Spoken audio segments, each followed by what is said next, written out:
Terima kasih masih bersama YPB Movie.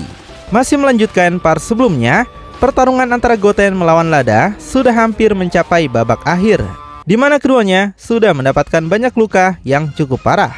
Namun, Lada nampak masih memiliki tenaga tersisa dan segera melakukan serangan lagi pada Goten. Melihat itu, sontak membuat Goten merasa sangat begitu terkejut. Karena Goten sudah nggak bisa bergerak, dia harus pasrah menerima tendangan keras yang menghantam pipi Goten sangat luar biasa. Dan gak berhenti sampai situ saja, Lada lanjut lagi menggencarkan berbagai serangan dengan pukulan yang menghantam perut Goten. Di situ, Goten semakin tidak berdaya sampai mulutnya memuntahkan banyak darah. Saking kencangnya pukulan Lada membuat tubuh Goten langsung terhempas melayang jauh ke desa tetangga dan berakhir menghantam tanah dengan sangat begitu keras. Nampak tubuh Goten masih terpelanting ke sana kemari yang pada akhirnya terseret di tanah. Goten benar-benar nggak berdaya, di mana seluruh tubuhnya sudah kaku dia gerakan. Sedangkan Lada masih belum puas dengan itu. Dia kembali datang dan meluncur untuk menyerang lagi. Lada memukulnya dengan tonjokan keras, membuat wajah Goten terhempas lagi. Goten yang memalingkan wajahnya lalu kembali diserang yang tepat mengenai perutnya. Lada kini menggunakan berbagai serangan cakaran dan terus menghajarnya meskipun Goten sudah tidak berdaya lagi. Goten teringat bahwa ayahnya tetap berdiri melawan musuh yang lebih kuat. Gak peduli berapa kali Goku dijatuhkan, ayahnya akan selalu bangkit lagi. Jadi, jika Goku ada di posisinya sekarang, Goten penasaran apa yang akan dia lakukan dan apa yang harus Goten lakukan sekarang. Bagaimana dia bisa terus berjuang ketika Goten hampir nggak bisa menahan tubuhnya, dan bagaimana dia harus melindungi semua orang. Goten lalu memejamkan matanya, dia kembali memfokuskan semua pikiran dan juga ingatannya. Dan pada akhirnya Goten paham semuanya bahwa untuk melampaui batasannya, maka Goten harus mempertaruhkan segalanya. Goten menghela napas panjang dan tersenyum karena seperti itulah cara Goku menjaga mereka dan bumi tetap aman. Jadi Goten menguatkan tekadnya lagi dan akan memulai pertarungan terakhirnya. Melihat Goten menutup mata sambil tertawa kecil, Lada penasaran apa sebenarnya yang lucu di sini. Apakah dia memukul Goten terlalu keras hingga Goten sekarang sudah mulai kehilangan akalnya? Goten memberitahu dia sebenarnya hanyalah anak laki-laki yang manja, tidak punya pertahanan dan terlindungi. Yang mendengar itu semakin membuat Lada muak apa sebenarnya yang lagi Goten bicarakan. Goten tegaskan dia akhirnya mengerti bagaimana rasanya menjadi orang yang berdiri di antara bahaya dan orang-orang yang dia cintai. Lada sontak tertegun mendengar itu. Goten membalas, Lada mungkin tidak mengenal siapa ayahnya, tapi Goten beritahu bahwa ayahnya adalah pria yang hebat. Goku telah menyelamatkan dunia dan bahkan seluruh alam sejauh berkali-kali. Goku mendorong dirinya melebihi apapun yang dapat Lada bayangkan untuk menjaga mereka di bumi tetap aman.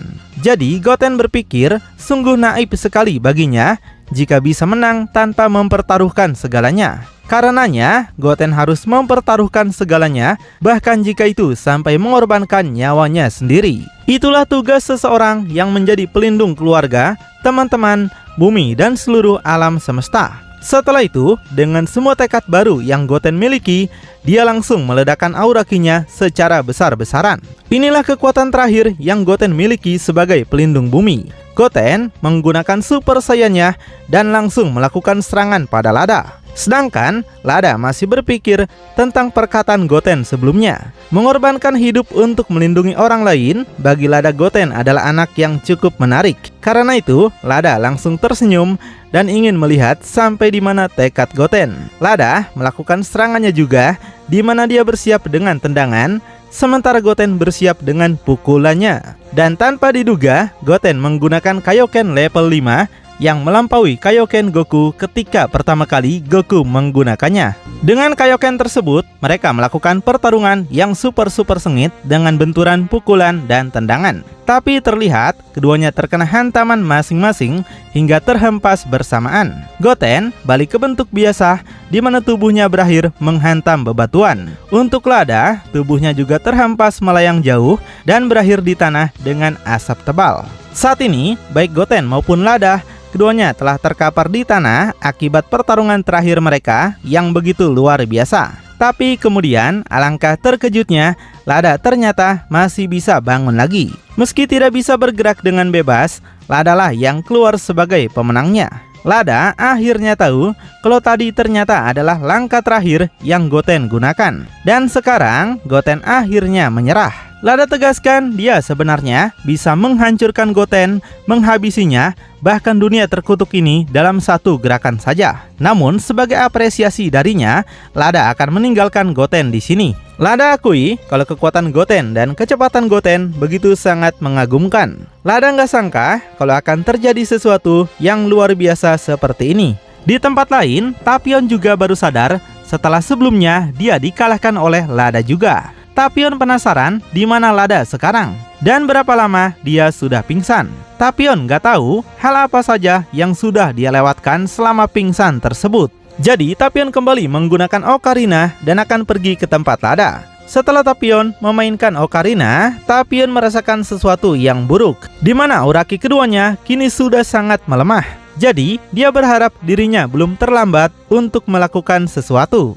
Di istana kami sendiri, Dende penasaran apakah kondisi tubuh Goten baik-baik saja. Piccolo berkata, Goten sekarang memang baik-baik saja, tapi dia sudah dikalahkan. Dengan catatan, Goten bukan dikalahkan oleh Lada, tapi oleh staminanya sendiri yang terkuras habis karena menggunakan Kaioken level 5 kali lipat. Lord Yamcha pernah mengingatkan Goten agar tidak menggunakan Kaioken di atas Super Saiyan-nya. Hal itu akan menyebabkan tambahan tekanan yang diberikan tubuh terlampau sangat begitu besar. Sambil tersenyum, Piccolo sadar kalau Goten tidak menuruti Yamcha. Dan apa yang Goten lakukan mengingatkan mereka pada seseorang. Ya, orang tersebut adalah Goku, bukan? Yamcha pun sadar kalau Goku adalah manusia Saiyan yang selalu bereksperimen pada semua teknik yang dia pelajari, termasuk menggunakan Kaioken digabung dengan Super Saiyan-nya. Di sisi lain, Tenshinhan sedang menjaga Choujuu, sahabatnya yang belum sadarkan diri juga.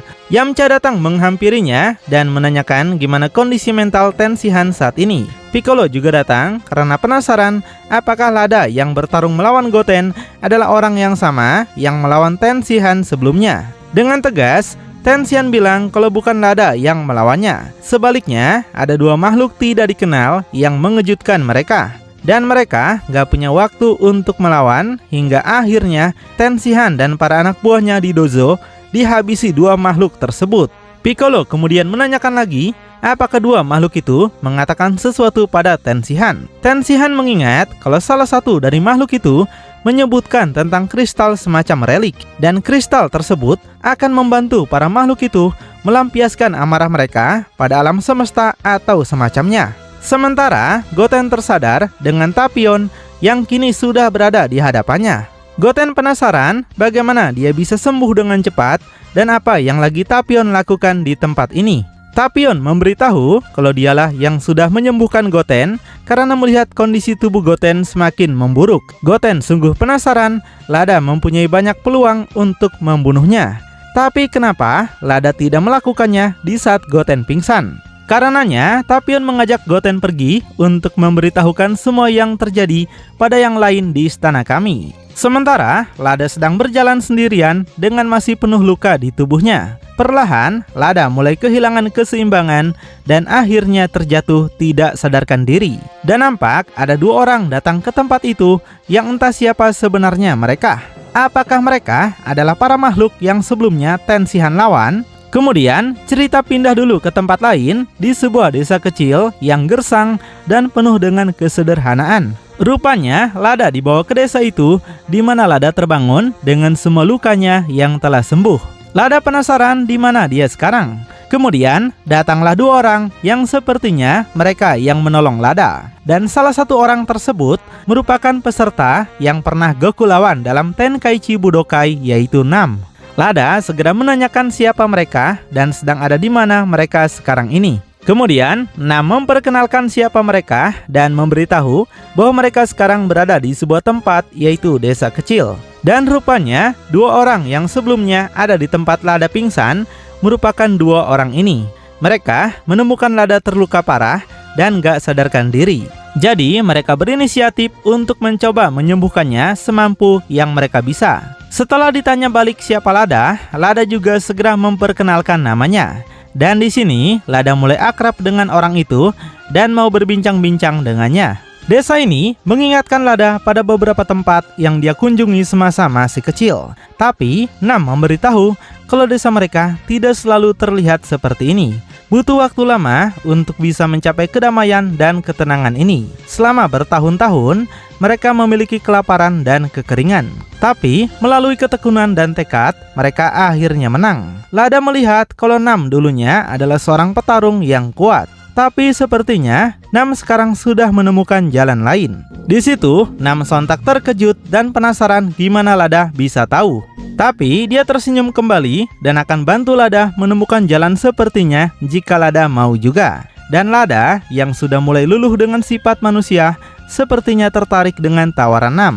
Lalu Nam menceritakan dia menyadari bahwa lebih baik melepaskan kebencian daripada menyimpannya dalam hati. Jika tidak, kebencian itu bagai racun dalam jiwanya. Itulah sebabnya Nam memutuskan belajar melepaskannya. Nam dan istrinya tidak memiliki seorang anak. Jadi, Nam mendedikasikan hidupnya untuk melindungi anak-anak ini dan melatih mereka untuk melindungi diri mereka sendiri. Tidak ada gunanya mereka menunggu sebuah keajaiban. Terkadang, mereka sendiri yang harus menciptakannya. Melangkah maju melampaui keterbatasan mereka untuk membantu mereka yang ada di sekitar. Mendengar itu, Lada akhirnya tersadar. Dia kemudian berdiam sendirian di luar sambil mengingat semua kejadian di masa lalu. Di tempat lain, Tapion kini sedang berusaha untuk bisa menyembuhkan Choju kembali. Namun, luka Choju begitu aneh hingga Tapion saja tidak bisa melakukan apapun. Tensihan mencoba menenangkan Tapion dan mengapresiasi atas usahanya meskipun gagal. Tapion sungguh nggak mengerti kenapa dia nggak bisa menyembuhkannya. Apa sebenarnya yang sudah para makhluk itu lakukan pada Choju? Tensihan mengingat kalau Choju mendorongnya untuk menyelamatkannya. Dan sebaliknya, Choju mengorbankan dirinya menggantikan Tensihan. Jadi Tensihan menyalahkan dirinya sendiri, tapi Tapion nggak mau Tensihan seperti itu. Karena setiap manusia nggak bisa meramalkan apa yang akan terjadi ke depannya. Meski begitu, Tapion berjanji kalau dia pasti akan menemukan cara menyembuhkan Choju kembali. Di sini Tensihan tertegun mendengar itu. Setelah itu, Tapion pergi meninggalkan ruangan itu. Tapion katakan kalau dia akan kembali dalam beberapa jam. Sebelum itu, Yamcha mendatanginya karena ingin berbicara sesuatu yang penting. Tapi cerita pindah ke tempat lain menunjukkan sebuah ruangan bawah tanah yang sepertinya itu adalah bekas markas Dr. Gero. Dan di sana nampak ada makhluk sebelumnya yaitu Paruka bersama dengan temannya. Mereka menemukan beberapa kapsul yang sepertinya berisi android yang belum dibangkitkan. Temannya memberitahu seharusnya Paruka tidak melibatkan para manusia itu. Belum saatnya bagi mereka melakukannya. Dan ditunjukkanlah siapa teman Paruka yang nampak memiliki rupa hampir sama dengannya. Dan di sini Paruka menyebut makhluk itu sebagai komandan. Dia minta maaf karena sebelumnya melihat celah dan akhirnya melakukan tindakan. Tapi sang komandan memberitahu kalau ini bukanlah perdebatan, tapi dia memberikan perintah. Dan Paruka harus patuh dengan itu. Mendengar semua itu, Paruka segera berlutut dan segera minta maaf. Komandan mengingatkan, Paruka bukan melihat celah, tapi hanya mengikuti kemarahan dan kesombongannya saja. Paruka telah membiarkan emosinya mengaburkan penilaiannya. Di sini, nampak Paruka nggak bisa berkata apa-apa lagi. Dia merasa sangat ketakutan karena nggak ingin dimusnahkan. Tapi, komandan itu juga senang karena Paruka menemukan mesin reaktor buatan manusia ini. Dan benda seperti ini akan berguna bagi mereka. Awalnya, makhluk itu nggak sangka manusia primitif seperti bumi bisa menciptakan sumber energi tak terbatas seperti ini. Dan baginya itu sangatlah luar biasa mengesankan. Lalu, siapa sebenarnya makhluk yang Paruka takutkan ini? Makin penasaran? Tonton kelanjutannya di channel YPB Movie. Channelnya anime masa kini.